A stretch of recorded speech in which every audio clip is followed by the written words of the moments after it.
अब ये पुल के कारण थोड़ा सा परेशानी हो रही है। बहुत चौड़ी सड़कें हो गई हैं और स्थापना कई गुना ज़्यादा बढ़ गई हैं, लेकिन इसके बाद भी तो भीड़ कम नहीं होती है। अभी भी देखिए कितना जाम है। ऋषिकेश में भी बहरहाल ऐसे ही सूरत हाल थे, तो इस पर आज रमेश पोखरियाल निशंक ने खुलकर मीडिया से बातचीत करी। और यहीं पर थोड़ा सा और ऋषिकेश के बीच का ये जो पुल के कारण थोड़ा हम परेशानी में हैं। कॉरिडोर हो कहीं ना कहीं विकास कार्य की बात कर रही है सरकार, लेके भी योजनाएं आ रही है, लेकिन कहीं ना कहीं विरोध के स्वर भी उठ रहे हैं। कैसे हम रिंग रोड बना रहे हैं तो कहीं तो बनेगी, आसमान में तो बनेगी नहीं। लोगों को ये मन बनाना पड़ेगा कि यदि विकास होना है, करना है और आगे बढ़ना है तो इन समस्याओं से भी थोड़ा बहुत जूझना पड़ेगा। हालांकि रमेश पोखरियाल निशंक ये भूल गए कि शायद खुद ही जो है यहाँ पर लगभग 10 साल से सांसद है 2014 से, और हज़ारों करोड़ का काम आ रहा है साहब हरिद्वार में। पहले सोचते थे क्या, सोचा भी नहीं होगा। हजारी चौक पर एक अंडरकट था, उसको बंद कर दिया गया और लगातार प्रदर्शन वहाँ पर हो रहा है। किस तरीके से आप वहाँ पर, क्योंकि संत समाज भी काफ़ी मठ मंदिर है, वो खोलने की मांग कर रहे हैं। नमस्कार, स्वागत है आपका सबसे आगे सबसे पहले हरिद्वार गढ़ द टाइम्स और हमारे डिजिटल प्लेटफॉर्म हरि टीवी पर। लगातार आपको हरिद्वार और उत्तराखंड की जो बड़ी खबरें हैं उनसे रूबरू करवाए हैं, और तमाम जगहों पर जाके हरि टीवी जो है वो आपके लिए सबसे पहले खबरें आपको दिखाता है। आज हरिद्वार में एक महत्वपूर्ण मुद्दा सामने आया जब रमेश पोखरियाल निशंक ने जब मीडिया से बातचीत करी, जो सांसद भी हरिद्वार से और पूर्व केंद्रीय मंत्री रहे हैं हरिद्वार में, क्योंकि वीकेंड पर देखने को मिला कि काफ़ी ज़्यादा गाड़ियाँ आने से जो हरिद्वार में जाम की स्थिति हो गई। ऋषिकेश में भी बहरहाल ऐसे ही सूरत हाल थे, तो इस पर आज रमेश पोखरियाल निशंक ने खुलकर मीडिया से बातचीत करी। और हरिद्वार में जो पोर्ट टैक्सी और जो कॉरिडोर की योजना जो बनने वाली है उस पर रमेश पोखरियाल निशंक ने काफ़ी बेबाकी से जो है जवाब दिए। तो हम आपको सुनवाते हैं किस तरीके से रमेश पोखरियाल निशंक ने जो है आज जो मीडिया से बातचीत में जो कहा है। स्वच्छता है, उनके स्वास्थ्य है, यातायात है, ये बहुत सारी ऐसी चीज़ें हैं जिनके बारे में लगातार बैठक होती रहेगी, समीक्षा होती रहेगी, तो जो योजना बनती है उसका क्रियान्वयन भी होगा। देखिए, आपको तो मालूम है कि अब हरिद्वार को देखेंगे तो आज से 5 साल पहले कितने लोग आते थे, और आज तो स्थिति ये है कि पूरा दिल्ली और हरियाणा, इधर पंजाब, ये सब शनिवार और रविवार को तो पूरा हरिद्वार ऋषिकेश में उड़ल आ जाता है। तो बढ़ रहा है तेज़ी से, बहुत तेज़ी से। जितनी हरिद्वार की कुल जनसंख्या नहीं होगी, कई गुना ज़्यादा वहाँ प्रतिदिन यहाँ पर यात्री आ रहा है।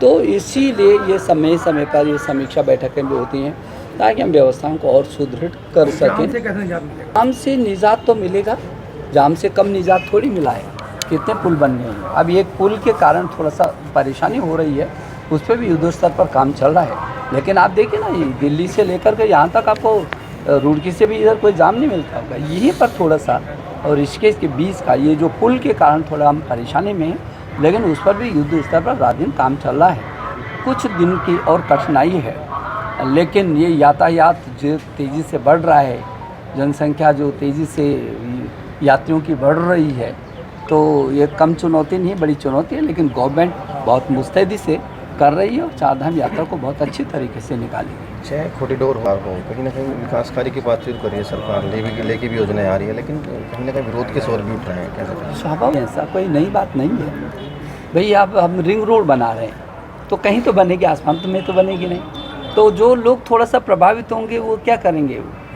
कठिनाई भी होती है, विकास के साथ ये कठिनाई तो जुड़ी है। लेकिन लोगों को ये मन बनाना पड़ेगा कि यदि विकास होना है, करना है और आगे बढ़ना है तो इन समस्याओं से भी थोड़ा बहुत जूझना पड़ेगा। तो ये नहीं हो सकता कि विकास भी आप करिए, मानो सड़क बननी है तो जब बनेगी तो ज़मीन पे ही बनेगी, यदि कॉरिडोर बनना है तो यहीं पर बनेगा। तो सब हो कि उससे थोड़ा सा प्रभावित होंगे। अब केदारनाथ जी में कितना बड़ा परिवर्तन हो गया। प्रधानमंत्री जी की इच्छा शक्ति थी कि उन्होंने केदारनाथ की पूरी काया पलट हो गई, वहाँ पर बहुत अच्छा जो है हो रहा है। तो स्वाभाविक शुरू में लोगों को विरोध हुआ, लेकिन अब लोग बहुत खुश हैं कि नहीं, हमने सोचा भी नहीं था इस ढंग से केदारनाथ जी का विकास होगा। आज बद्रीनाथ जी का हो रहा है। तो मैं समझता हूँ ये तो लोगों का मन, सौभाग्य की बात है कि इतना विकास, हज़ारों करोड़ का काम आ रहा है साहब हरिद्वार में। पहले सोचते थे क्या, सोचा भी नहीं होगा। तो आज तो चौतरफा सड़कों का जाल है। यहाँ पर पास में मेडिकल कॉलेज आ गया, उधर 10-20 मिनट पर आपको एम्स मिल जाता है। इधर दिल्ली आपके निकट हो जाता है। आपको ऐसा लगता है जैसे पहले आप रुड़की जाते थे ना, और वैसे आप दिल्ली जाते हैं। जैसे रुड़की से जा कर के और लौटते थे, अब दिल्ली से जाकर लौट रहे हैं। ये परिवर्तन, ये है विकास।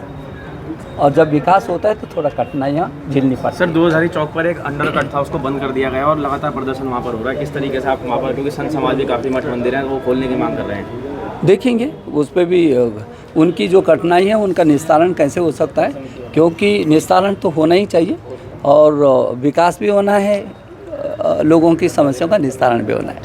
बहुत चौड़ी सड़कें हो गई हैं, अवस्थापना कई गुना ज़्यादा बढ़ गई हैं, लेकिन इसके बाद भी तो भीड़ कम नहीं होती है। अभी भी देखिए कितना जाम है।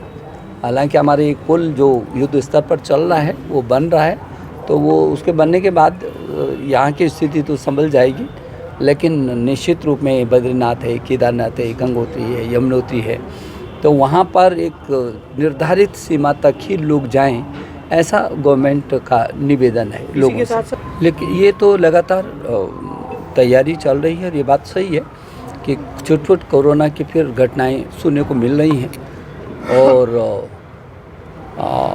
यात्रा का उतना ही दबाव रहेगा, भीड़ रहेगी। तो अतिरिक्त विशेष करके हरिद्वार जैसी जगह में कुल मिलाकर के जितनी जनसंख्या हरिद्वार की कई गुना उससे भी ज़्यादा यहाँ पर यात्री आते हैं, तो हरिद्वार की एक अलग से ही व्यवस्था करने की दिशा में गवर्नमेंट भी सोचती है। मैं भी आग्रह करता हूँ कि यहाँ पर डॉक्टर्स की अलग टीम होगी, स्वच्छता वाली है और यातायात वाली है, तो ये अतिरिक्त संसाधनों की ज़रूरत हरिद्वार को पड़ती है।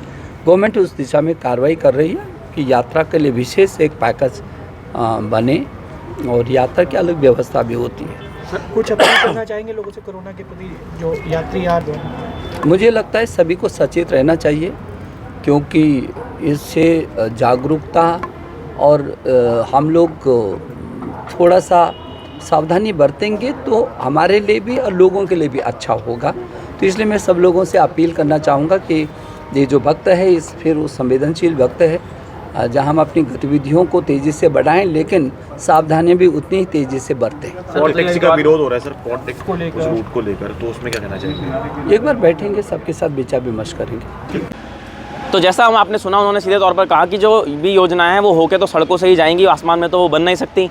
हालांकि रमेश पोखरियाल निशंक ये भूल गए कि शायद खुद ही जो है यहाँ पर लगभग 10 साल से सांसद हैं, 2014 से, और ये तमाम जो दिक्कतें आ रही हैं कहीं ना कहीं ये यहाँ के जो सांसद और विधायक हैं उन पर भी ये सवाल या निशान खड़े करती हैं कि आखिर इतने साल जब उनको यहाँ पर राजनीति में और यहाँ के जो जनता का नेतृत्व वो कर रहे हैं, तो आखिरकार इसका हल अब तक क्यों नहीं निकल पाया है, और इसकी जो आगे प्लानिंग है, क्योंकि चारधाम यात्रा शुरू होने वाली है, तो अब इसका हल निकलेगा भी कैसे। तो आज खास कवरेज के लिए आपके साथ जुड़े हुए थे। फिर मिलते हैं किसी अगले मुद्दे के साथ, तब तक आपका बहुत बहुत धन्यवाद।